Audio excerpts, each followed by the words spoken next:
नमस्कार, बहुत स्वागत है आप सभी का। आपके साथ मैं हूं ममता तिवारी। सोना और चांदी जिसकी कीमतें जहां एकदम से बढ़ी तो वहीं अब एकदम से गिर रही हैं। क्या कारण है इसके पीछे, वो सामने आ चुके हैं, इसलिए इस वीडियो को लास्ट तक जरूर देखना। सोना चांदी की कीमतें जिस तेजी से बीते कुछ समय में भागी थी, अब उसी तेज रफ्तार से क्रैश हो रही हैं। खास तौर पर चांदी की कीमतों में तो ग्लोबल कोहराम मचा हुआ है। अंतर्राष्ट्रीय बाजार में सिल्वर प्राइस हाई से 40% तक टूट चुका है, तो भारत में भी ये लगातार क्रैश होती रही है। सिर्फ गुरुवार को ही कॉमेक्स में सिल्वर प्राइस में 20% की बड़ी गिरावट आ गई है और ये सस्ती होकर $64 प्रति औंस पर आ गई है। चांदी जिस तेज रफ्तार से भाग रही थी, उसे देखकर इसे खरीदने में पीछे रह रहे लोग चिंता में थे, लेकिन अब इसमें निवेश करने वाले दाम और बढ़ने की आस से बेहाल हैं, क्योंकि ये हाई पर पहुंचने के बाद हर रोज क्रैश हो रही है।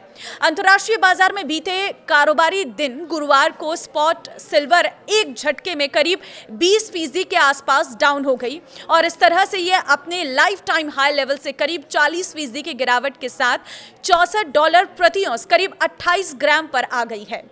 इसका भाव बीते महीने $120 प्रति औंस तक पहुंच गया था। सिल्वर प्राइस में मचे इस ग्लोबल कोहराम का असर भारत में इस कीमती धातु के दाम और तेज गिरावट के रूप में देखने की आशंका जताई जा रही है, जबकि पहले से ही ये दनादन क्रैश हो रही है। बता दें कि मल्टी कमोडिटी एक्सचेंज पर बीते 29 जनवरी को 5 मार्च की एक्सपायरी वाली चांदी का वायदा भाव 4,30,048 रुपए प्रति किलोग्राम के हाई लेवल पर पहुंच गया था और अब तक इस स्तर से ये 1,76,233 रुपए प्रति किलो तक सस्ती हो चुकी है। MCX पर सिल्वर प्राइस में बीते कारोबारी दिन गुरुवार को आई गिरावट पर गौर करें तो शुरुआती कारोबार में ही 1 केजी सिल्वर प्राइस गिरकर 2,30,499 रुपए पर आ गया है। हालांकि कारोबार के अंत में इसकी कीमत में कुछ सुधार भी देखने को मिला, लेकिन फिर भी ये अपने हाई से काफी नीचे 2,43,815 रुपए प्रति किलोग्राम पर क्लोज हुई है। इस हिसाब से अगर कैलकुलेशन करें तो वायदा चांदी एक ही दिन में 25,035 रुपए प्रति किलो सस्ती हो गई है। इसमें बीते 4 फरवरी का बंद भाव 2,68,850 रुपए था। चांदी के अलावा अगर गोल्ड रेट क्रैश पर नजर डालें तो बीते कुछ दिनों में ही ये भी हाई लेवल से काफी सस्ता हो चुका है। बीते 29 जनवरी को चांदी की तरह ही तूफानी तेजी के साथ भागते हुए 10 ग्राम 24 कैरेट गोल्ड का रेट भी 1,93,096 रुपए पर पहुंच गया था और इस हाई लेवल से MCX पर सोना अब तक 41,025 रुपए सस्ता है। बीते कारोबारी दिन गुरुवार को ये 1,52,071 रुपए पर क्लोज हुआ था। एक चीज गौर करना, सोने चांदी या गोल्ड सिल्वर ETF में निवेश से पहले अपने मार्केट एक्सपर्ट की सलाह जरूर लें। तो आज सोने और चांदी की कीमतों पर दबाव इसलिए है क्योंकि अमेरिका और ईरान के बीच तनाव कम होता दिख रहा है। मीडिया रिपोर्ट और मार्केट एक्सपर्ट्स के मुताबिक दोनों देशों ने संभावित न्यूक्लियर डील को लेकर बातचीत शुरू करने का ऐलान किया है और आज यानी शुक्रवार पहली बातचीत हो रही है। इस खबर के बाद निवेशकों का झुकाव सुरक्षित निवेश सेफ हेवन जैसी सोने चांदी से हटकर अमेरिकी डॉलर की तरफ बढ़ा है।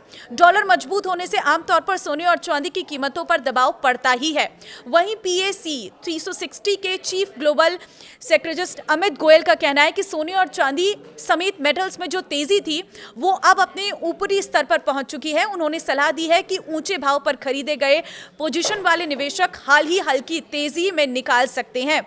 उनके मुताबिक आगे चलकर कीमती धातुओं की कीमतों में और गिरावट आ सकती है और धीरे धीरे ये अपने सही या वाजिब स्तर फेयर वैल्यू की ओर बढ़ेंगी, जो मौजूदा कीमतों से काफी नीचे मानी जा रही हैं।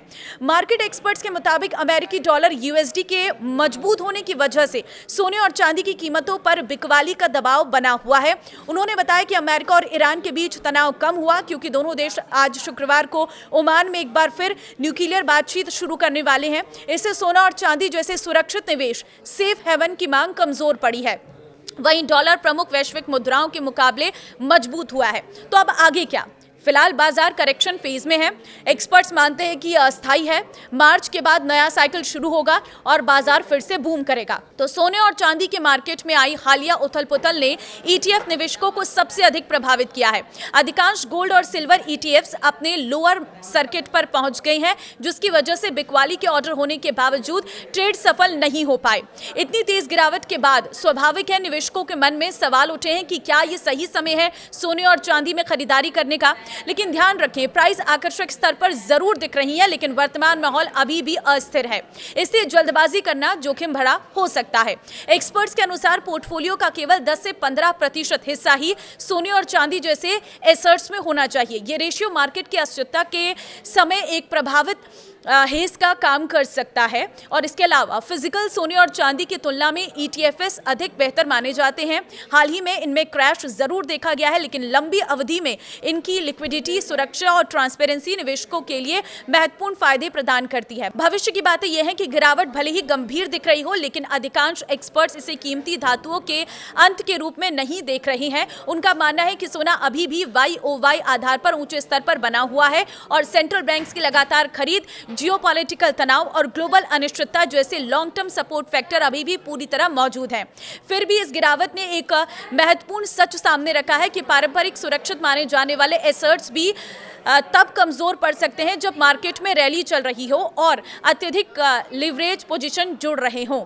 ऐसी स्थितियों में छोटी सी वॉलेटिलिटी भी बड़ी गिरावट का रूप ले सकती है। ये भी साफ है कि अमेरिका की नई फेडरल रिजर्व नेतृत्व के तहत कड़े मॉनेटरी रुख की संभावना बढ़ गई है। जैसे जैसे मार्केट इस बदलते माहौल को पचा रहे हैं, आने वाले दिनों में सोने और चांदी की प्राइस में उतार चढ़ाव ऊंचा बना रह सकता है। निवेशकों के लिए यह दौर धैर्य और सतर्कता से आगे बढ़ने का है, क्योंकि लॉन्ग टर्म ट्रेड अभी भी मजबूत है, लेकिन शॉर्ट टर्म में अभी वॉलेटिलिटी बनी रह सकती है। तो जब भी आप सोने चांदी में निवेश कर रहे हैं या खरीद रहे हैं, तो अपने स्तर पर अपने मार्केट स्तर को ध्यान में रखते हुए खरीदें, क्योंकि ये आपके लिए फायदेमंद भी रह सकता है, नुकसानदायक भी रह सकता है। लेकिन लॉन्ग टर्म के लिए इन्वेस्टमेंट अगर कर रहे हैं तो ये फायदा साबित हो सकता है। शॉर्ट टर्म के वक्त आपको सोचने की जरूरत है। इस वीडियो को शेयर कर देना सभी लोगों के साथ जो सोने चांदी के गहने बनाना चाहते थे, क्योंकि उन लोगों के लिए कहीं ना कहीं ये प्रॉफिटेबल है। दोनों के दाम कम हो रहे हैं तो वो इस समय खरीद भी सकते हैं। फिलहाल अभी के सोने के भाव जो हैं वो आप पूरी तरह से चेक करने के बाद ही सोना खरीदने के लिए जाइएगा। इस वीडियो को शेयर कर दीजिए सभी लोगों के साथ, ताकि उन लोगों को भी इस नए अपडेट के बारे में पता चल सके।